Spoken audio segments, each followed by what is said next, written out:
Kata Nabi sallallahu alaihi wasallam, "Wa an yakraha an ya'uda fil kufri kama yakrahu an yuqdzafa fin nar." Hendaklah seseorang itu benci untuk kembali melakukan dosa kekafiran sebagaimana dia benci kalau dirinya dilempar ke dalam api.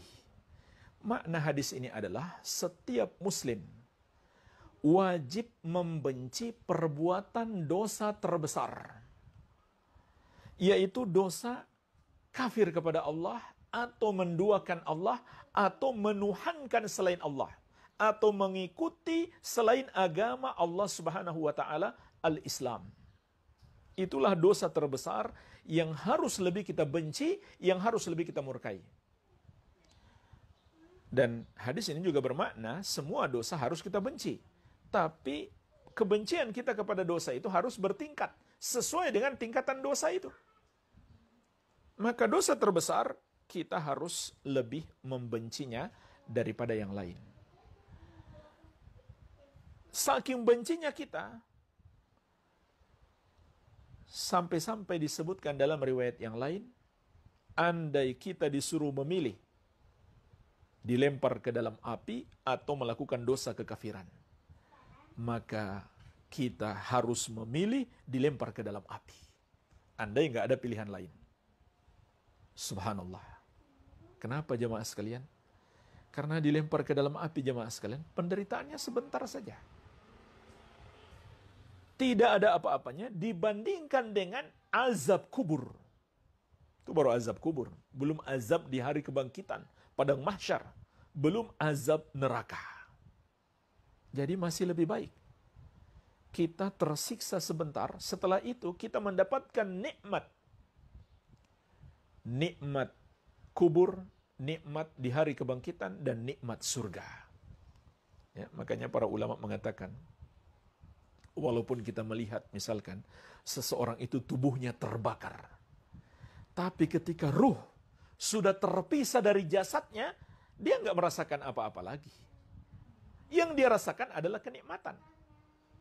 Sebaliknya, orang yang kita lihat mati dalam keadaan nikmat, mati dalam keadaan di rumah mewahnya, di mobil mewahnya, di kursi empuknya, tapi dia bukan orang yang beriman kepada Allah, maka saat berpisah ruh dari tubuh, dia telah merasakan azab yang pedih.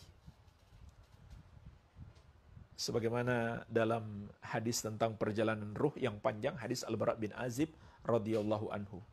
Ruh orang yang tidak beriman itu dicabut dengan sangat dahsyat oleh malaikat maut. Dengan sangat sakit dia rasakan. Lalu setelah itu diletakkan di bejana yang dibawa oleh malaikat dari neraka, yang baunya sangat busuk. Jadi begitu terpisah dari tubuhnya, dia merasakan azab.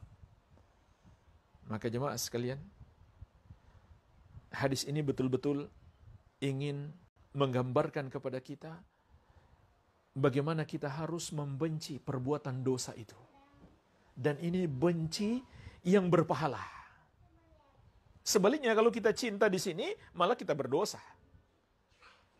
Jadi amal ketaatan kita cintai, perbuatan dosa kita benci. Pelakunya juga begitu. Orang yang melakukan amal ketaatan kita cintai, orang yang melakukan dosa kita benci. Maka ini cinta dan benci yang berpahala. Tapi kalau kita balik, maka dosa besar. Na'udzubillah. Padahal yang melakukan hanya hati. Orang mungkin nggak lihat, nggak tahu.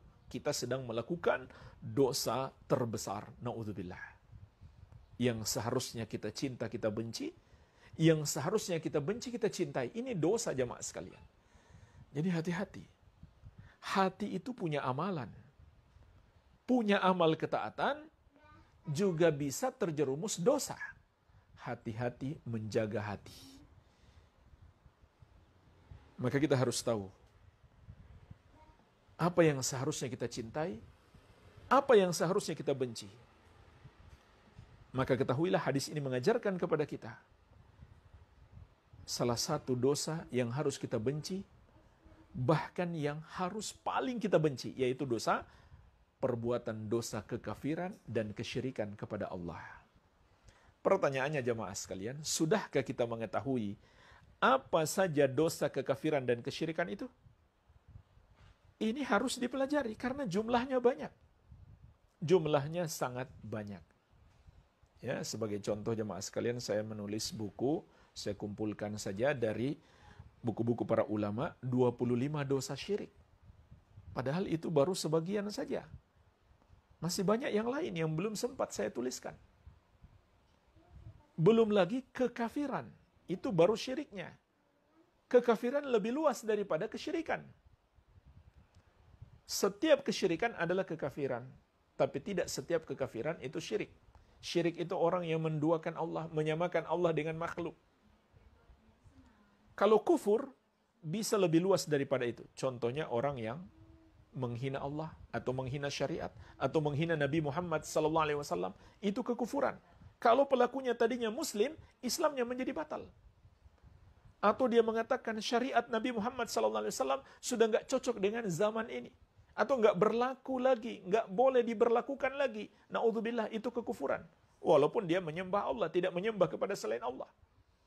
Dan masih banyak lagi jemaah sekalian, harus kita pelajari. Apa saja dosa-dosa kesyirikan dan kekafiran. Kalau kita sudah tahu itu ternyata dosa kesyirikan dan kekafiran, maka ketahuilah itu dosa yang paling Allah benci, kita pun harus membencinya sebenci-bencinya.